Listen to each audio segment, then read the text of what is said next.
Story. It was about this time in grade 7, in the spring of grade 7, that I walked into my usual advisory session. Typically, advisory sessions consist of outlining the week, seeing the schedule for assessments, planning out our study times, and booking individual guidance sessions if needed.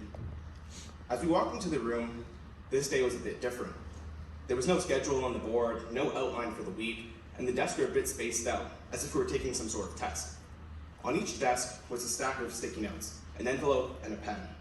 Our advisor told us to take a seat at whichever desk had an envelope with our name on it. I sat confused for a bit, trying to figure out what the activity we were going to be doing was. She told the class that today we'd be doing a small kindness exercise. We'd start off by passing the envelope with our name on it to the person sitting next to us. Then we'd get someone else's envelope. Then with our sticky pads and our pens, we'd write a small note to them, a few words of kindness, an inside joke, a story, or how that person made you feel. We were told that we weren't allowed to put our names on the notes so that they'd be completely anonymous.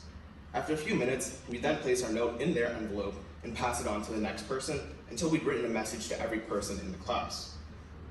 After she finished explaining the activity, as any grade 7 boy would, I turned to my friend and I told him, "What's the point of this? This seems useless."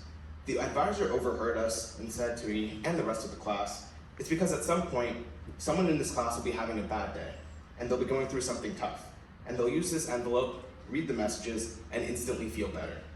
Not gonna lie, as a middle school student, I thought that was utter nonsense, and that this exercise was completely useless, that the envelopes would get thrown away instantly, and I could have spent that time studying for tests or upcoming assignments I had that week. But regardless, I decided to give it a fair shot.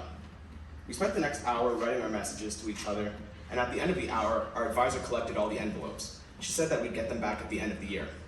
When June finally came around, the class received the envelopes from each other, and like me, many others, my envelope ended straight up in the bottom of the miscellaneous items drawer. Fast forward a few years, and during the peak of isolations, lockdowns, and everything being online, I decided to clean out my drawer. Hidden deep